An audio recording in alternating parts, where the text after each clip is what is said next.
Like, wow, this is pretty fast. Pretty evident donation. I'd like to call this regular meeting of the Board of Education to order. Please rise for the Pledge of Allegiance.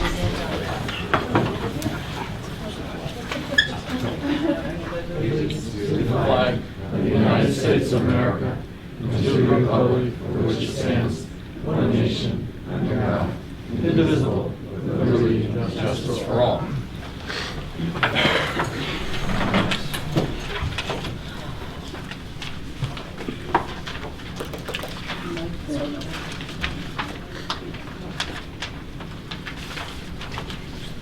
Mr. Nelson, would you like to introduce our performers? As you all know, we are very proud of our theater and drama program here at Palm Park High School, as well as at Region 15. And it's an award-winning program which is doing great for many years and is now under the leadership of Madge O'Toole here at the high school, who is taking it to new heights, which has expanded the program to offering a drama and a musical every year, as well as some student productions in the Black Box, which is very, very cool, and a great expansion of our program. And to talk a little bit about our fall production, I'm going to invite up Jake Nicolari, who is our assistant director and one of the student directors for the play, and he's going to explain to you what it is and introduce the actors. Hello. So, this show is called Almost Maine. It's going to be our fall-winter show this year. The performances are December 6th, 7th, and 8th. This play is a realistic fiction that takes place in a small town called Almost Maine. Tonight we'll have Christian Winter playing Pete and Grace Lamaro playing Jeanette. This is going to be the opening scene for the show.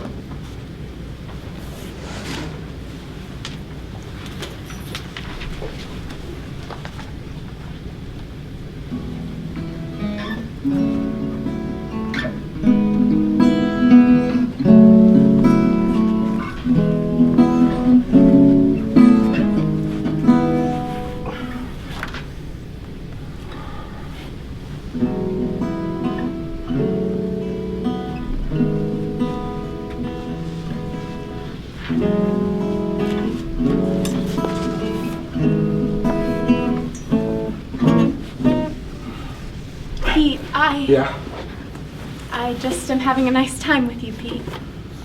I'm glad, Jeanette. I always do with you. I'm glad. And the stars are just, I didn't know you knew all that. After all well, this it's just, time, I it's didn't just know you some knew all that. stuff my dad taught me. Pete, Yeah? I love you.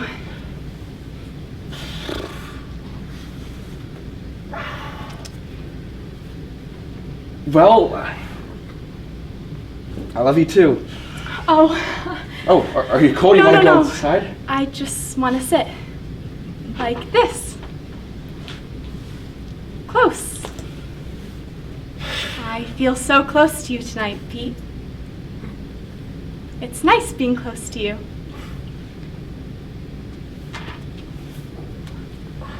It's safe. I like being this close. I mean, I can think of other ways of being, but that's not. I like this, right now, right next to you. You know, right now, I think we're possibly as close as we can be. Well, not really. What? Not really. I mean, if you think about it a different way, you're actually as far away from me as you could possibly be. You're not near me at all. I mean, if you think about it, technically, if you assume the world is round, like a ball or like a snowball, the furthest away you can be from somebody is if you're right next to them. I mean, if I'm here and you're here, then that's far. Yeah. But now you're closer Yeah. and closer and closer and closer and closer and closer and closer and closer and closer. When you're near, we could not be more far apart. And when I start to see I have the things I need, and any time that I decide to look outside, it's hard to see the someone standing next to me. I know that you're trying to see me, and it's strange in the event I fall apart. And should you start to see I have the things I need.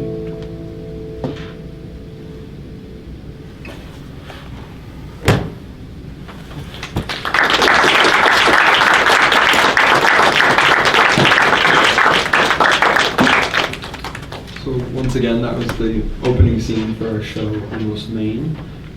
That was actually some original music written by Christian. And as a reminder, the show dates are December 6th, 7th, and 8th, the first weekend of December. Thank you for having us. Thank you.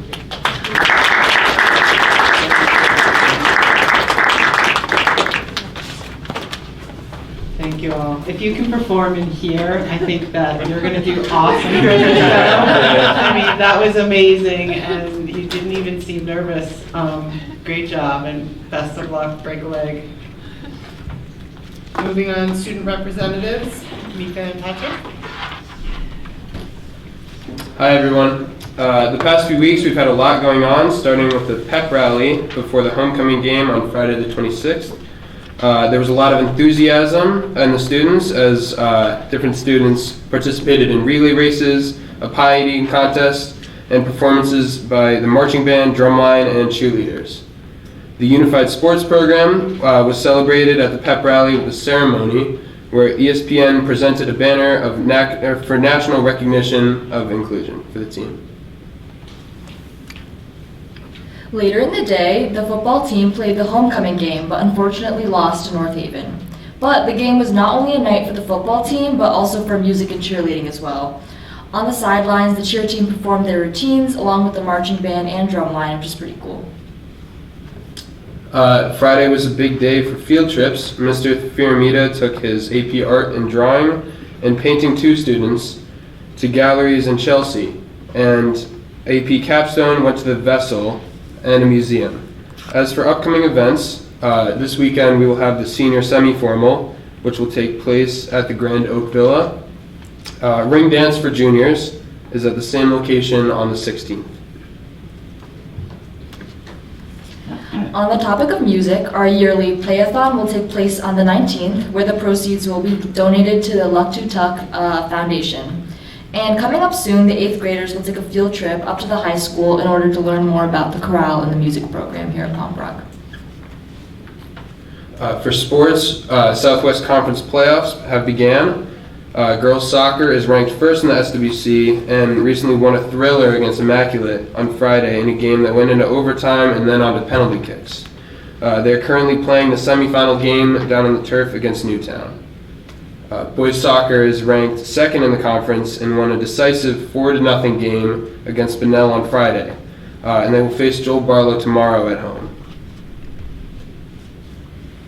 Field hockey suffered a close loss in the SWC quarterfinals to Massac on Saturday, but hopes to rebound for their first state game next week. Volleyball, on the other hand, travels to play Massac today, and girls swimming will compete in the SWC championship this Saturday. The cross-country teams finished their seasons on Friday, racing in state opens at Wickham Park. We wish them good luck to the Panthers in the postseason, and that concludes our updates. Thank you. Any questions? Thank you both. Presentations, Region 15 enrollment, Mr. Smith.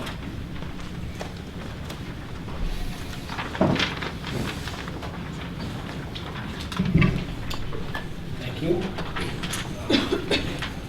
Continue to monkey with our setup, hopefully with the exception of maybe one or two people. You can look at my screen today. Hopefully it's a little easier to see than last week's setup. We're already in better shape because the laptops responded. So I start with the mission of the district. And the purpose of tonight, so staffing is a major driver of the budget. When we start the budget work in public budget work in January, February, March, the work that's happening now to start to build the budget is driven mostly by enrollment and staffing. And so this enrollment report really serves as the foundation of that budget building process. Part of the assumptions that we're going to use for the budget are what you're going to see tonight. So when we start to build class size estimates and staffing estimates, there's lots of different numbers out there, so we want to kind of set a clear baseline that whether or not you disagree with the numbers in here, there are different ways to look at things like class size. There are different ways to calculate enrollment numbers. These are the October 1st enrollment numbers, and again, sets at least as a common baseline so that we all start from the same place. October 1 is the official state snapshot. That's when enrollment for all districts is calculated. It doesn't matter if a student moves in on October 2nd or 3rd. That doesn't count in your official enrollment numbers. So if you were to look today, staffing and enrollment changes pretty much every single day in the district. So we have to pick a point in time. So the October 1st is that official snapshot. If you were to start to look through these numbers and you look at different documents that you may see, you look at openings, positions, again, they fluctuate day to day depending on staff leave or we've hired, which you'll see in here, but remember we hired 2 elementary school teachers after the referendum last year. So those weren't in last year's budget. You'll see them as adds when we go budget to budget, but they're reflected in here because they were in the district on October 1st. I have to start with a thank you. There's a lot of data in this report. I would love to say that I could do this all by myself, but there's no way I possibly could. So some of the people that helped build this are in the room, others are not. But this is a pretty large report, just trying to check our data from slide to slide.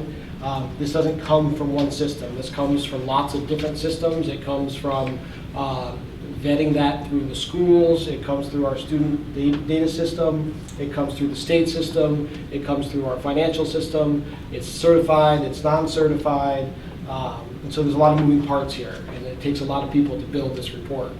So I just want to acknowledge that process and that there may be times, we've gone through this a lot, but if there are anything that's inconsistent, we'll try to clean that up going forward. But there are a lot of people that went through this, so I thank them for that. We talk a little bit about the science of demography. It is a science and there's some art form to it. It is not an exact science. And so I like to put the definition up there. This factors mostly in how we project going forward. Obviously, we can tell you who's here today. When you start to look at who might be here tomorrow, there's a lot of trend data that is looked at, and that comes from demographers. In the past, we used 3 demographers. We've decided that there's some redundancy in that, and we want 2 data points, but 3 became a little bit of splitting hairs, and so we've reduced that to 2 demographers that will be reflected in tonight's data. This is kind of the overall historic snapshot. If you look from 2009 to 2019, that trend over the last 10 years is pretty comparable to the other districts, at least suburban districts in Connecticut. Some of the urban districts have a different trend, but that's pretty consistent across the state. This one kind of pulls that back a little further and pushes out not only back 10 years, but forward 10 years. I put that number on the right. So the first 5 years out is pretty reliable. Demographers look at birth rates, and then they project forward how many of those students, future students born in 2019, are going to show up as kindergartners in 5 years. That number, they have trend data, so they can look at a cohort regression model where they look at how many kids are born today and kind of the likelihood of those students showing up 5 years from now. Once you get beyond 5 years, you become less reliable because you're talking about students who aren't yet born. So there's a whole lot of data that they look at as far as societal trends of birth over time, economic trends, housing trends, and they try to look further out. But I would argue that once you get beyond 5 years, and now you're talking about students who aren't yet born, the numbers become much less reliable. So that first 5-year snapshot is far more reliable of data, and data that we tend to hold a little more accurate. So this is where it gets a little wonky. This is the actual raw data table. I'm not going to spend a lot of time on this tonight. Those blue lines tracking through, those are the cohorts of students.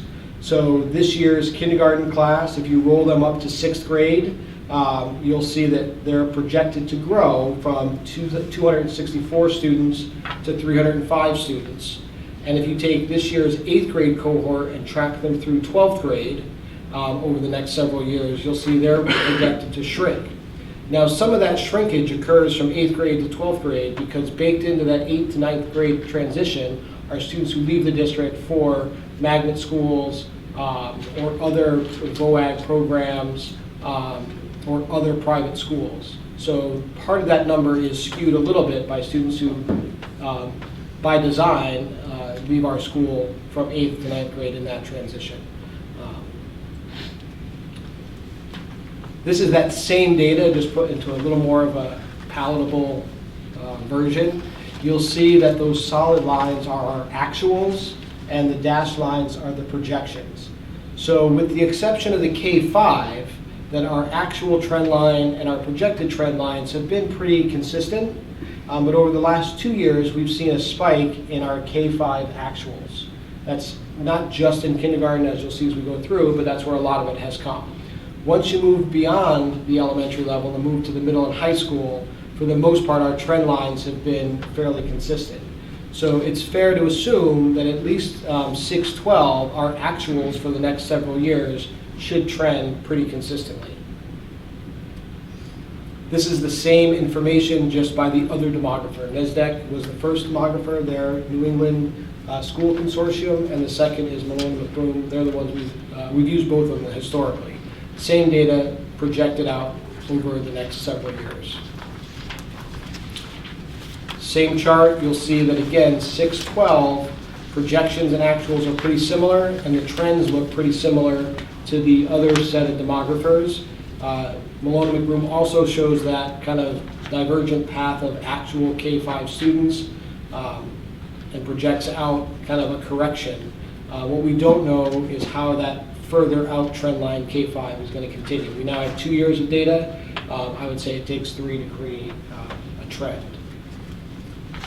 This is when you look from 2014 all the way through, and the two different demographers, they both show declining enrollment. Both of them now have that spike baked into the 1920 school year and show us declining moving forward. When we move to elementary staffing and enrollment, some of the things that we get a lot are, how come in declining enrollment do you add staff? So it's not a one-to-one, and really I think that one of the takeaways that I hope people see from tonight is that it's far more complex than just a linear equation. That there's a lot of different factors and a lot of it depends that factors into how we look at that. So for example, in kindergarten this year at Pomperaug Elementary School, you saw an increase of 28 students, and that's that one teacher that we added back in May. Again, it wasn't budgeted, but in the spring we started to see pre-enrollment spikes for incoming students, and we added that teacher. However, you'll see a reduction of 7 students in grade 4, and that did not result in the reduction of a staff member, even though you can say that 7 students is a piece of a class, but it depends on the average class size and where they start and where they end. So when you move from 19 to 17 students, overall, that 7 is spread out among 3 different classrooms. So overall across the school, you'll see that we added 13 students and 1 teacher. Again, that's K-5. When you look at Gainfield, you'll see that even though we lost 13 students in kindergarten, we reduced 1 teacher. And yet, we lost 2 students in grade 2, And you can see that grade 1, we gained 15 students. Now grade 1's a little bit of an outlier because that was something that happened right at the beginning of the school year. And the decision was made that breaking up those classrooms and creating a new teaching position and reallocating all the students would have caused a lot of disruption. So we added some internal supports through paraprofessionals to that team, but we did not add a teacher. And down here you can see that we added 13 students, but because grade 4 started at a smaller school class enrollment, it did not cause a teacher to be added. And so overall, you'll see the Gainfield story is we added 17 students year to year, but we reduced the teacher.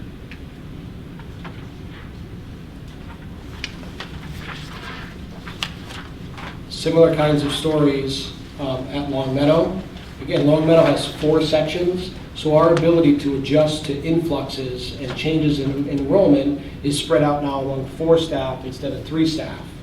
And so the other side of that equation, though, is when you lose 10 students, it's not enough to change enrollment significantly enough to bring down, to reduce any staff.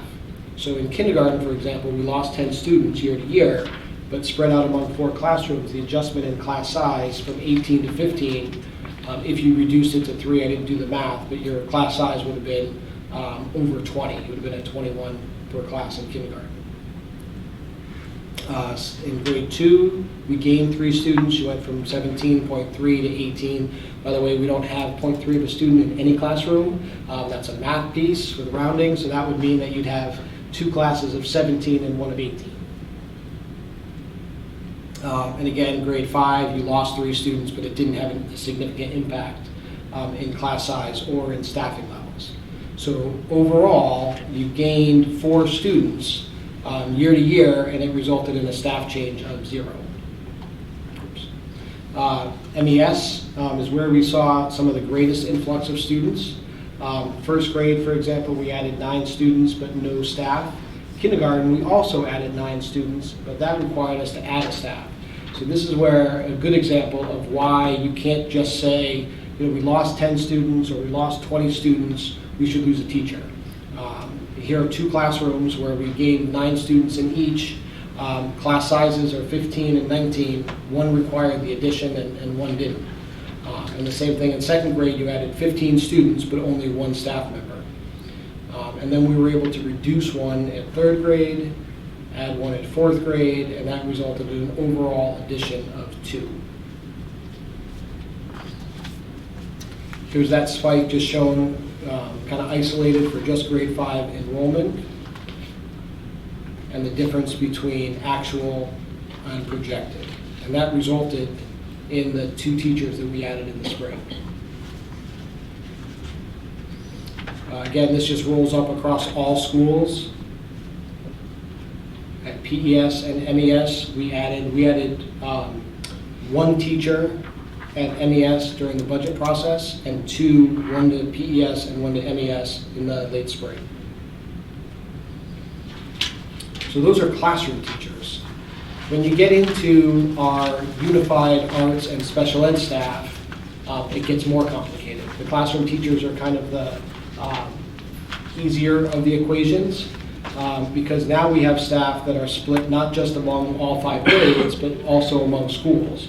Remember that part of the reason we shifted to a 6-day schedule, K-12, was so that we could make better efficiencies of staff that were shared between. So this one here, there's a mathematical assumption baked into this. So when you divide staff, we consider staff, a full-time staff person is a 1.0. They teach 5 sections. That's 0.2 per section. However, when you divide that by 6 days, it's not actually 0.2, it's 0.67, I believe, or 0.167. So if you try to do the math across a 6-day schedule, it won't work. But for the purposes of this exercise, we kept a 1.0 staff member and a 0.2 per section. So that significantly confuses everyone, but we did try to simplify it. But most of the changes you see here are due to shifts in how they're scheduled and where they're scheduled, and not an increase in FTE. and this does not include preschool, which is why if you go kind of to these bottoms here, Long Meadow, again being the biggest and having the most sections, is also the most stable. These here are shifts in that the special ed staff, 0.1 of the special ed staff is teaching at another building. And that allows us as a district to not have, before if you remember we tried to have like some 0.8s and some 0.9s, very difficult staff to hold on to and to hire. So now we're able to kind of have full-time staff but use them more efficiently across the district. So when you roll all of this up into certified staffing, all of those teachers get rolled up into this general education number by school, and then you get into art teachers by school by year. We add the preschool in here. There was an issue in how we reported Long Meadow preschool last year. The correction didn't change the overall number, but just again, as we try to allocate, if you remember last year, this was the first time we did this report, so allocating staff to building was a new exercise for us. So we are going to continue to clean and massage it as we go forward. And then the same thing with the special ed number was adjusted at Long Meadow, but it is correct. But if you look back in last year's, forget where that number was, but it was changed. And then you can see this is the staffing increase year to year in each of the buildings.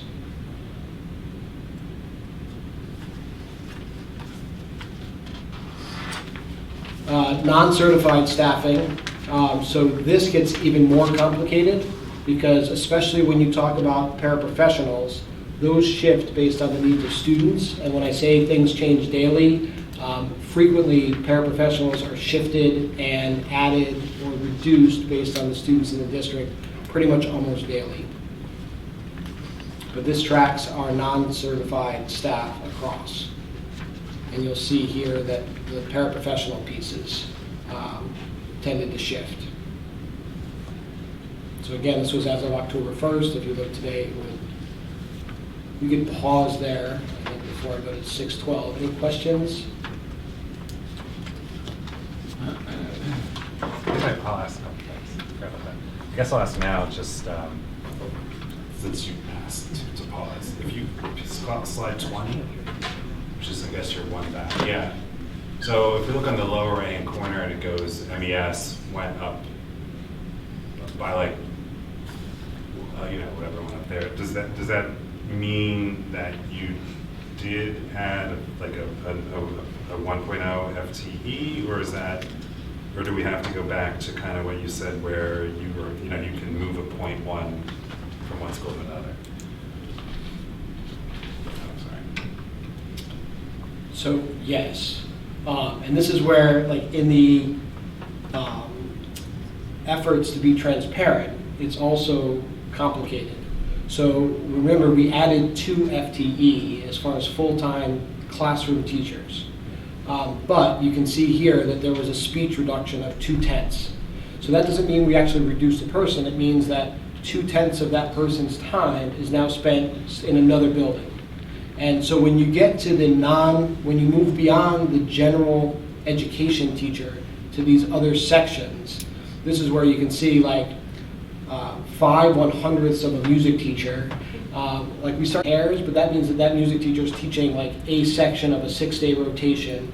Oftentimes, it may be a preschool class, it may be like a developmental music class at another building. And so that's where you get into if a specialist teacher teaches like a section, if we look at like the health, which is rolled up into special ed. I'm sorry, not special ed, which is PE and health. You'll see like the 0.2 to 0.4. It means that there's a health teacher or a PE teacher teaching one section at the school, and then their time is spent elsewhere. So that's where you get into these kind of decimal points and tenths and hundredths, which I don't want to split hairs, but as we try to make our human resource database allocated by school and assignment, you get into some of these real fine-tuning pieces. But that's why it's not like clean. So is it, I think probably one of the general, maybe it was a misconception or maybe it was true, but definitely in years past, there have been rumblings that perhaps, the art and music, et cetera, teachers at the elementaries, weren't utilized enough. Would you say that would you say you're showing us this in a way to show how you were able to move, like, 0.2 over here and over there? So sort of a justification that they're being utilized the most efficient way possible? Yes, I think that the push to move the district to a consistent 6-day schedule allows for that. Now, there are some kind of inefficiencies. We try not to have people travel all that much on the same day between buildings, or start them at one and end them at another, but we're far more efficient and we're able to have those conversations, where before it was either keep them in the same building and maybe underschedule them, or try to do things like have a 0.8, which I would argue is hard to hire and hard to hold on to. But yes, this is a reflection of kind of that district-wide 6-day rotation.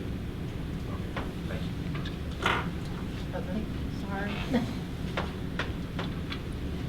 Hoping you could just clarify, for the special education numbers, are those only like certified special education teachers, or does that include OTPT? What exactly is in that? So I would say in most cases, speech is identified. An OTPT is often a purchase service. Okay. So if it's a contracted service, it would not be.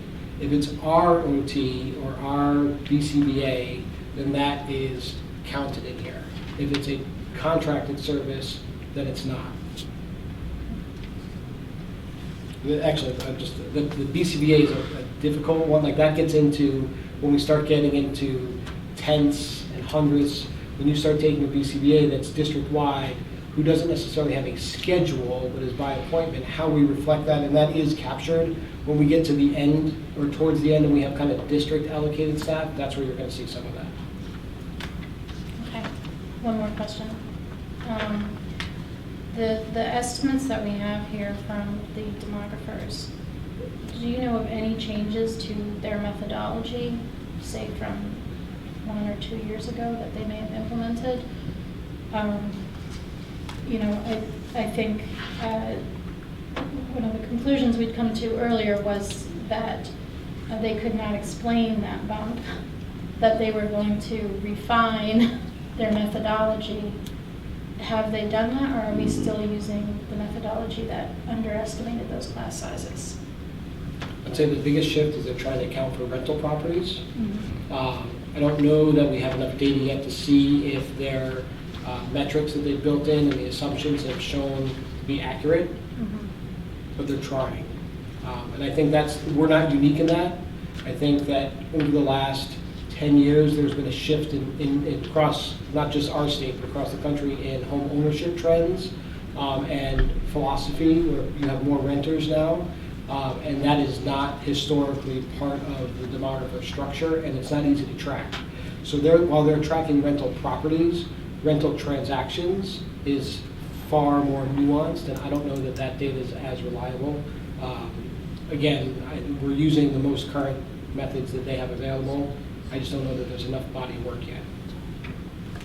I would just put an asterisk next to that when we do come back to the budget, though, because looking at the trend lines that you drew, those trend lines follow what looks like the original estimates that they gave us for a continued decline, and they did put a bump in there, but then if you draw the line right through it, it continues a linear decline, which seems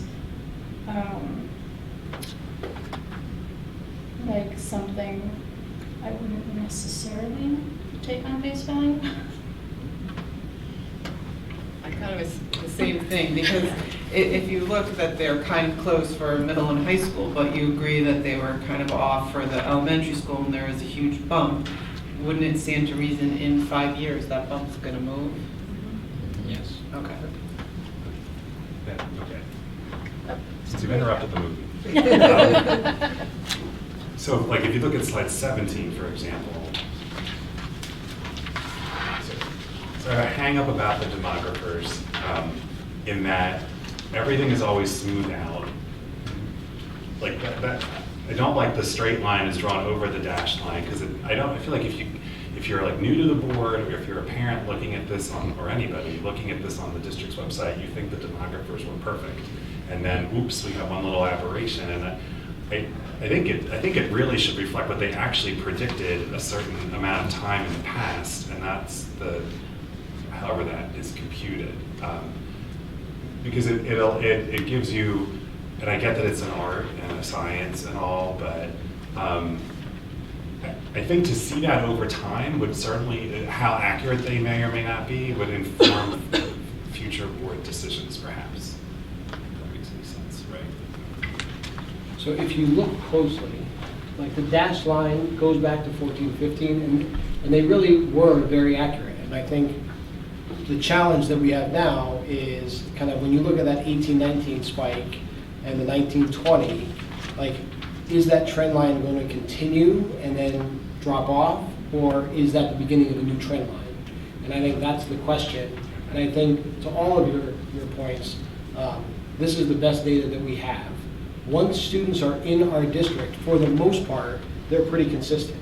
It's how many students move in and how fast and where and what grade and all of that. So, I think for us, like we did this year, to look at the data that comes in as soon as we have it and try to adjust as soon as possible. I'm not a big fan of having to scramble and add teachers on August 25th. I think that's bad practice. That being said, sometimes we may not have a choice. But if, especially around kindergarten registration, we can say, gee, here's where our projection was, here's where we built the budget for, and here's where we can adjust. If we could do that before we go to referendum, that's helpful. Otherwise, we have to make that adjustment and find the dollars inside. And I think that's kind of the conversation that we're going to continue to monitor and adjust. We can continue to have demographers look at housing sales. We can do a snapshot of housing sales. One of the interesting pieces is that we have a finite number of houses. There's not a lot of building going on in either community.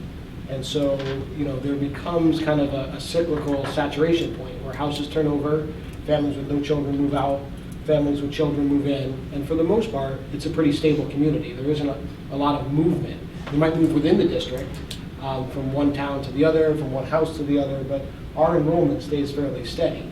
And so what we're looking at now is that kind of trend line of what was available, how many turned over, and are we expecting the same number to turn over? We know that last summer there were houses selling like in 2 days, especially in Middlebury. That being said, that market has somewhat saturated. How many new houses are going to come on the market? How fast are they going to sell?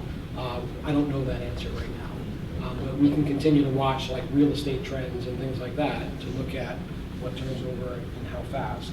Or, as Mr. Cookson said, we can go to the firemen's Halloween party and see how many 0 to 4-year-olds. Now, hopefully they're baked into this number right here, that 2021 number, and accounted for. But again, we don't really know that until we do kindergarten registration.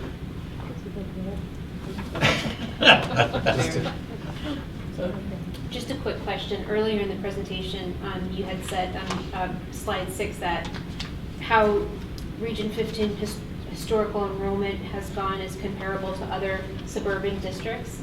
This bump up that we've seen, is that also comparable to other suburban districts, or is that just us? So right now I have to speak anecdotally because I don't have kind of the bump.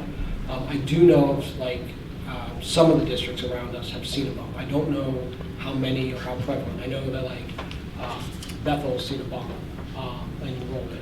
So what causes that? Is it eastward migration from like Westchester and Danbury? Like what drives some of that? I'm probably not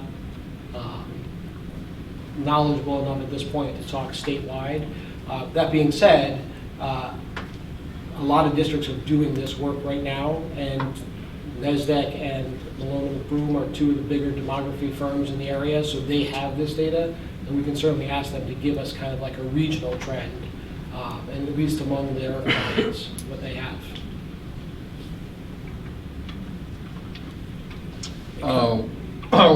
One question, okay? On LMES, I see on the nurse we have 1.75. Is that because of the amount of students, the state regulations, or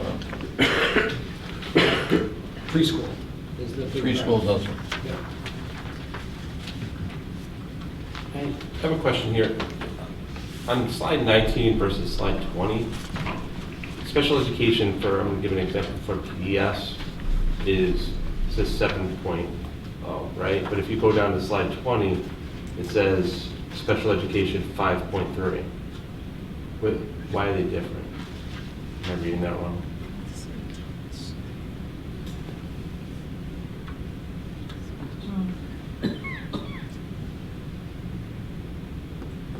Never go back to it. I think if you add special education to speech, it adds up. Okay. Is that what they're doing? But that's what I assume. So We'll see what's the up. certified staffing line is getting more granular. So you have, what's 6, you have 7, you have 7.1. So there's still a 10th off. Right. There's still a 10th off, which is that staffing change of 0.1, which doesn't look like it's reflected. Oh, no, it's there. 5.3 and 1.8 in special ed is So ruled they're out. adding the speech up there. Is there. Yeah. Okay. So that's one of the challenges is like, Yeah. when you roll up PE and health, for example, on some slides you'll see them separated, Yeah. on some slides you'll see them together. We had this conversation earlier, like do we roll up all of our like special ed, unified arts teachers into one group, art and music and PE? Do we break them apart? So I think that's one of the challenges. So, yeah. And then just, you know, like if you look for, where is it? We use SPED as an example, right? I mean, you have a SPED person, you're plus 0.1 on slide 19. You're, you know, in PES you're up 0.1, right, of a position right there. But then you're minus, you know, 0.2 of a position from MES, right? So we're missing still 1/10 of a position, right? I'm assuming that person's time is now allocated towards the middle school or high school or somewhere, right? Yep. When they move, like right now they're pre-K 5 Yeah. and 6-12, but when they move between 5 and 6, Okay. and that's true of special ed, of health, of PE. I want to say, do we have a music that does lessons at LMES? So that is kind of one of the challenges. Again, we get into, we want to give you as much information, but some of it gets super nuanced, and we're talking about 0.05 of a person. And, so if there any suggestions people have on how to make it as transparent, I'm open. Yeah, go ahead. You're never going to stop me with the presentation. So just a clarification too, when we were talking about the purple line, solid and overlaid over the dashed, I don't, at least for me, I don't know about Mrs. Jarvis, Kylie, but I was thinking more like when we, in the community, have to talk about the enrollment numbers and being able to show, like I'm thinking more like 4 or 5 years out when we have to meet, or 2 or 3, not like next year. Like I'm comfortable with, you know, next year we have the numbers that we're going to have and make those decisions. I'm more concerned about reflecting the accuracy or the history or the art form of the demographers over time. That's what I was referring to, not necessarily. Yeah, I think when you go backwards, everybody's accurate, right? When you go forwards, and that's where I think that kindergarten is the most volatile, we have the least amount of information for. Once they're here, we have a much better kind of projection, and it's just inward migration, because for the most part, our student body is fairly stable, although like last year was a good example of, we had a lot of inward migration in not kindergarten. And that was true right up through the high school, which again, high school in migration is not a normal, you know, that's usually fairly small. Last year we saw a pretty big spike. I contribute that mostly to the high school principal and the superintendent. But it's hard to say. I mean, some of it really is the housing market and a lot of people to come here. And so I think that's the hard part. Once you move beyond 3 years, I would tell you that none of those numbers are overly accurate, and that's the most difficult piece.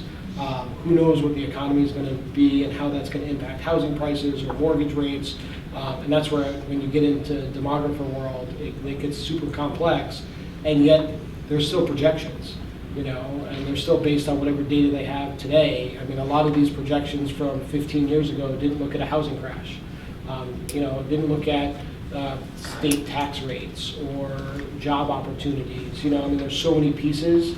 And we could certainly bring in demographers to a meeting, and they can, you know, talk about what they look at and how they project that. You know, I'd be happy to schedule them to come in. It is, I find it interesting. Maybe not everybody finds it interesting, but it is kind of this mesh between like social science and mathematics.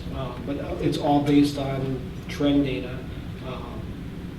So, you know, it's like predicting the stock market. You know, it may be harder because there's more human behavior in it. More questions, or are you going to do 612? Good, okay. So similar thing. So Rochambeau gets a little different when you get to middle school and high school because classes are usually divided among teachers. So here we introduce the idea of a range of class sizes, and you get the class size averages, but I would tell you that the range is a better predictor than the class size. And when you get into things like art and computers, they're meeting 1, 2, 3 out of 6 days.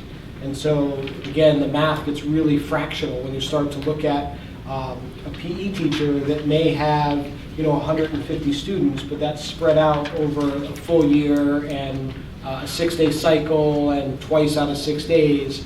And so that's where the class size range becomes kind of more nuanced and something that I would say that is more important on these slides than the class size average, although we calculate it based on numbers, so you have it.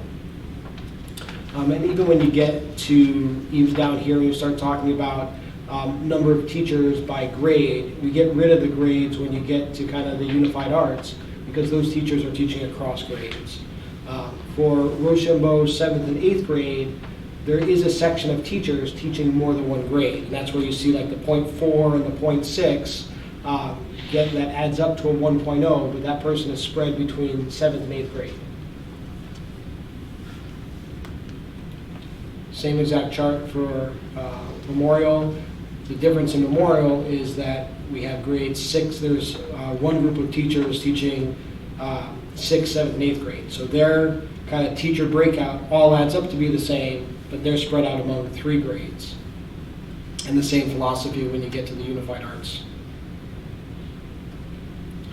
Middle school enrollment has trended pretty consistent, and that their numbers have been, again, once you get into middle school, for the most part, our population doesn't change a lot. There aren't a lot of, you get a couple of students moving in and out, but overall, our numbers are pretty stable.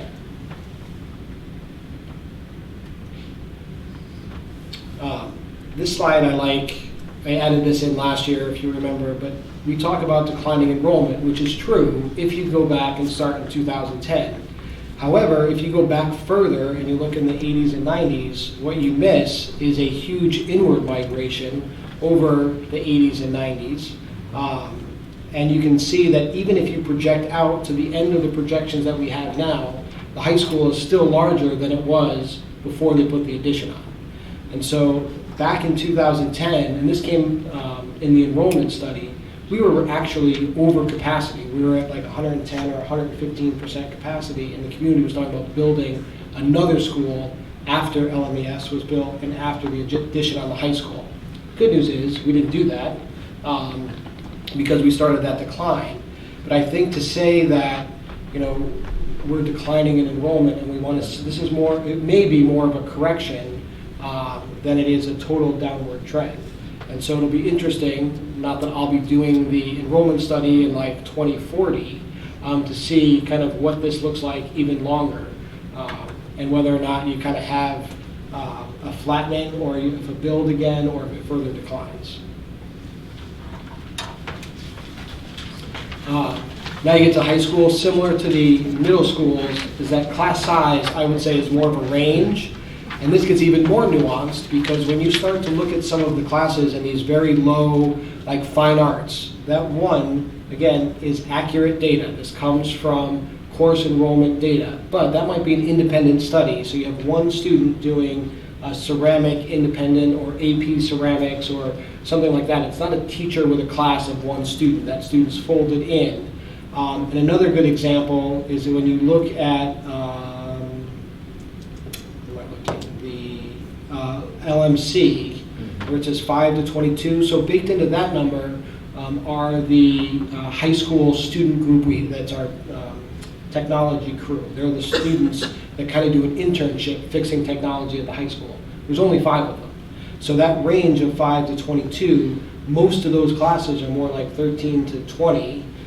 But because you have one section of 5 students that really don't go to a class, they're the students that come and fix laptops, Chromebooks, that might work supporting our film crew from time to time. It's a course that they're in, but it doesn't have the same meeting pattern as what you would think of like an elementary school classroom.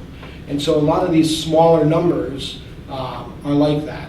And then, so I tried to put some asterisks at the bottom, and I feel like there's an asterisk like on every page. You also have 2 semesters, so you might have 1 semester versus another. The special ed courses, so at the high school we might have a special education math class that students are in that by design only has 6 or 7 students in it. It might have less than that. You might have a class, in physical education that has more like 30 students in it, so that can skew your class size up. Again, we don't have a steady diet of those. So this one's a harder one, but we want to try to be transparent and at the same time avoid the perception that we have a whole lot of courses at the high school with 3 and 4 students. That those courses are sometimes dual enrollment courses. So I might be a language teacher, for example, and have Spanish 4 students and Spanish AP students in the same classroom sitting next to each other, but the work is differentiated. And again, they both be enrolled in separate classes, even if their meeting pattern, they meet at the same time in the same room. And that allows us to offer more classes. But when you do reports like this, it gets super complicated. So when you get into staffing levels, and here it gets into kind of your question before, is how granular do you go and how far out do we break them? So here's an attempt to kind of roll up everything, again, FTE in each of our schools. It's going to get more nuanced in a second. And here we layer in all certified staff. So here's where you see building administrators, you see non-classroom specific people in addition to classroom specific people. And then I tried down here to do the net change year to year. So unlike in the elementary school where we added staff, you saw declining enrollment in the middle school actually materialize in a reduction of FTE, 2.4 at Rochambeau, 3.4 at Memorial, and at the high school in the budget, if you remember, we actually added a 0.6 art teacher. So that one was a part of the budget process. And during the budget process, we cut 2 staff members from each middle school, which actually met that reduction and had a little more in Memorial. And actually the Memorial one, I'll talk about why that's different in a second. Then we try to capture non-certified staff. So here's places in the buildings that are not certified but have some other role, custodians, nurses. This secretary coordinator is the high school position that when we talk about the Power School administrator registrar position, that's where that came from and how it was cost neutral, is that that's a reallocation of that position, but it shows up in high school staffing. So now when you get to non-building specific, here's your BCBA and some of the other staffing positions that aren't tied to a specific building, even if they work in that building. And at the bottom, I wanted to highlight those 4 positions. So the 2 social worker positions we added in the budget, but those were offset by the reduction in the contract to Spectrum and the outsourcing of those services. So that was budget neutral. The other 2 positions, while they were both FTE or full-time equivalent adds to the district are both grant funded. So although those two positions are new, they're not budgeted positions, they're in the grant. So what gets complicated in here is when you try to tie this to our budget book, it gets really convoluted because I would argue that they're different conversations. One talks about how we fund people, and one talks about how we service our students. And so again, this is a complicated report in that you're trying to be transparent and take an accounting of everybody that works in the school district, which I think the next slide does. So everybody that works in our district is allocated somewhere on this page. However, if you start to break down how they're funded and allocated, then it gets another layer of complicated. But to the best of our knowledge, this now breaks down by school and by district every staff member that works for the Region 15 public schools.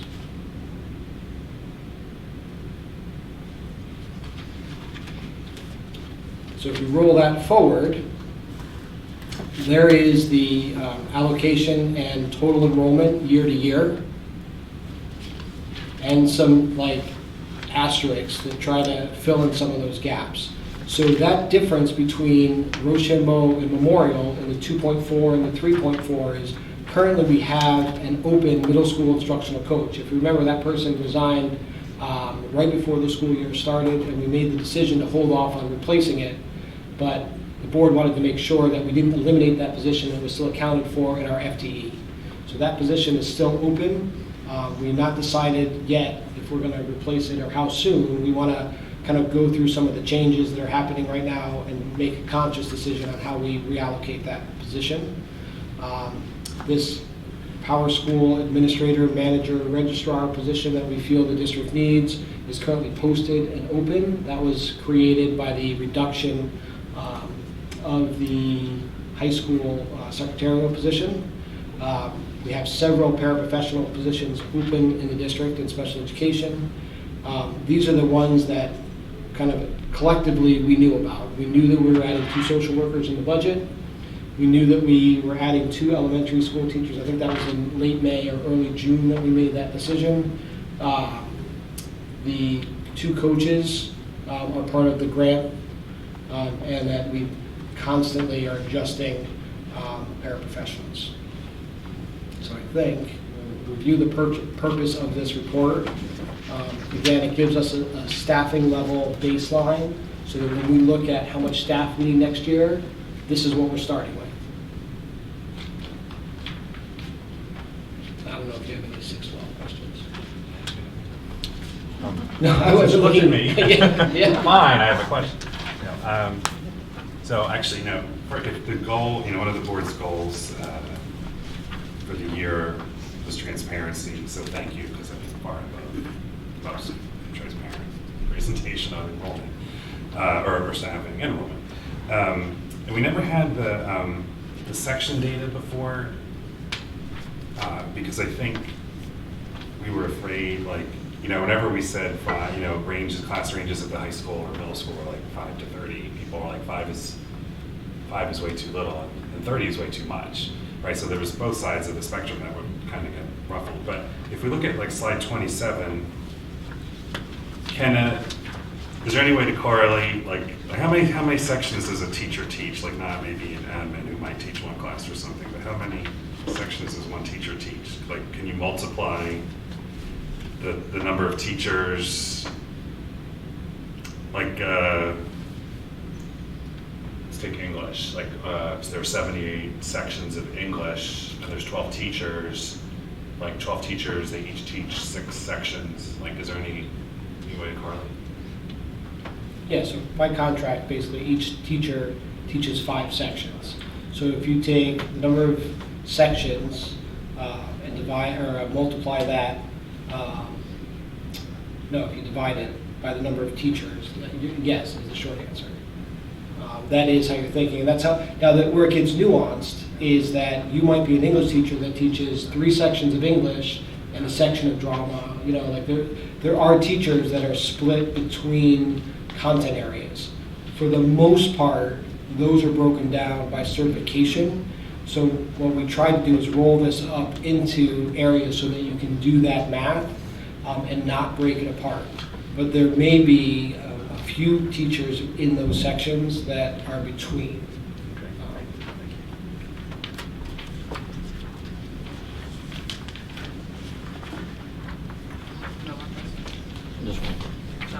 One question here, okay, we just go into grant summary, total enrollment 3586, 1819, 3641. Where did the main enrollment increase come from? Any one specific area besides Middlebury's kindergarten? Most of that came from elementary with some of it at the high school, but the majority of that was K-5. K-5?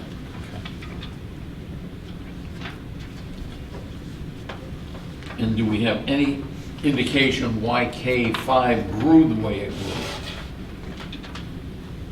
Healthy schools and the fact that both towns passed the budget. I would say that that really is reflective of the housing market.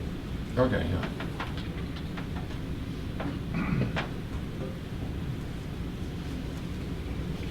Thank you very much.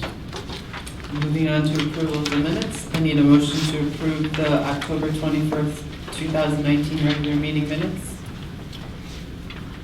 Motion to approve the minutes of the October 21st, 2019 regular meeting.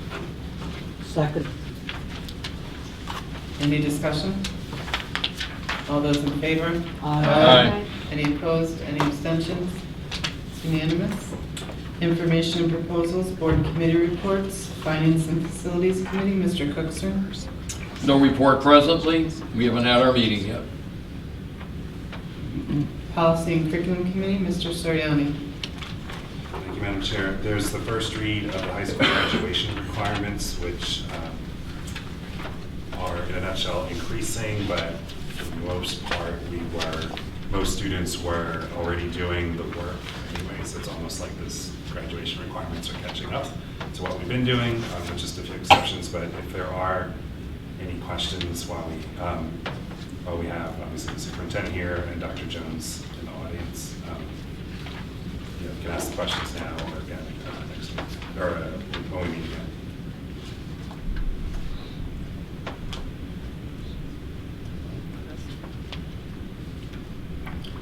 Board member comments?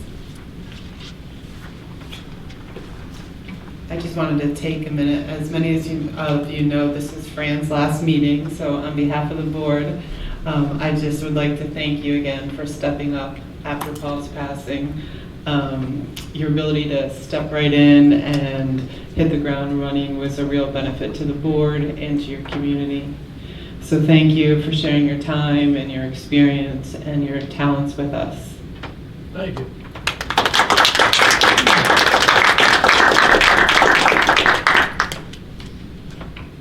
Superintendent's report, Mr. Smith. So I was going to put a plug in for the play, but I don't think I can do as good of a job, and I won't even try to sing for you, I promise. I do appreciate Mr. Nelson and the students coming. I think one of our goals is to try to put more student-centered things in front of the board.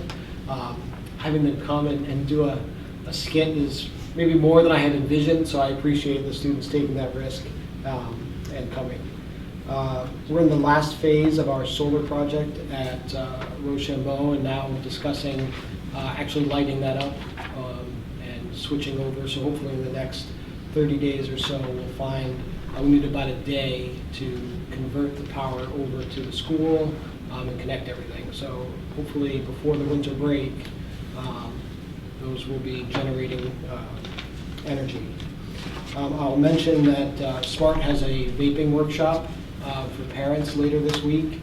It's something that's facing all schools and at an alarming rate, although I think we've seen some trend as the national message has grown and as how the state has kind of changed their messaging and availability to students, but it still remains something that is worrisome. So I would encourage parents to take advantage of that.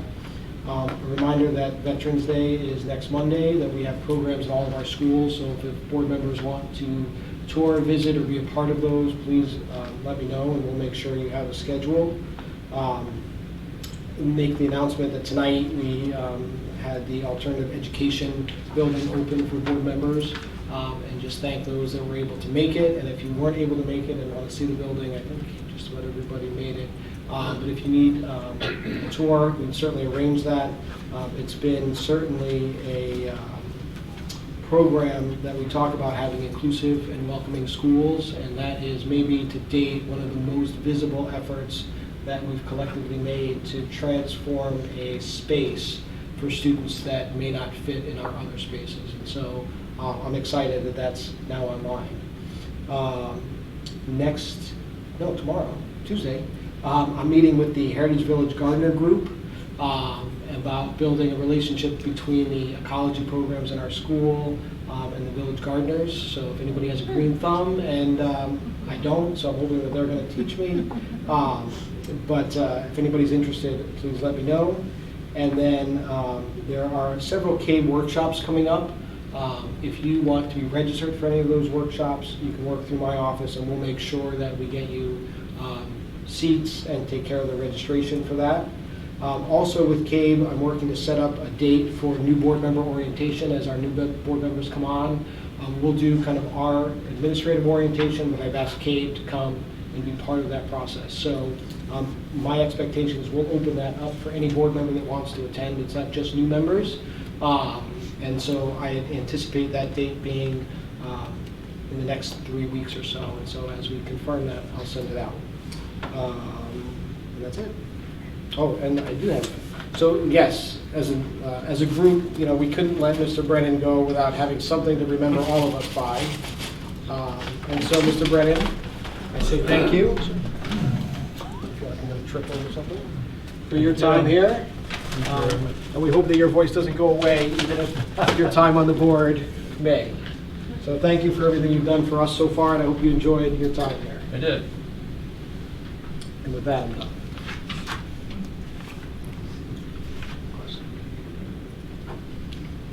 Question to the superintendent.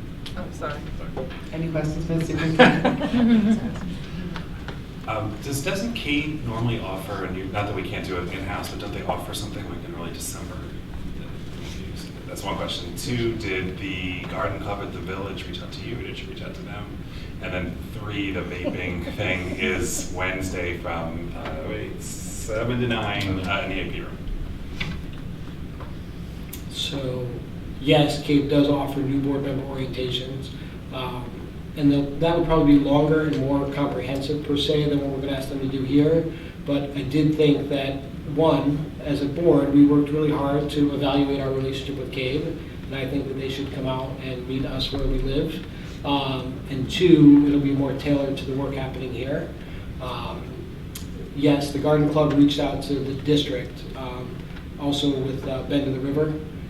They're trying to do some more outreach, and so we were part of that outreach. There was no question on tomorrow, right? That was just this time. Yeah. Comments from citizens. The Board of Education will recognize citizens of Middlebury and Southbury. Citizens are asked to state their name, their town of residence, and to limit their comments to 3 minutes. As a reminder, the board does not respond to comments, but please know we are listening.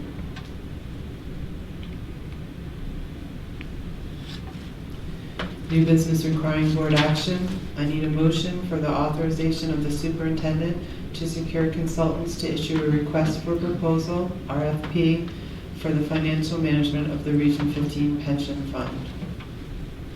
Move that the Board of Education, upon recommendation of the Pension Committee, grant the superintendent permission to secure consultants to issue requests for proposal for the financial management of the pension fund.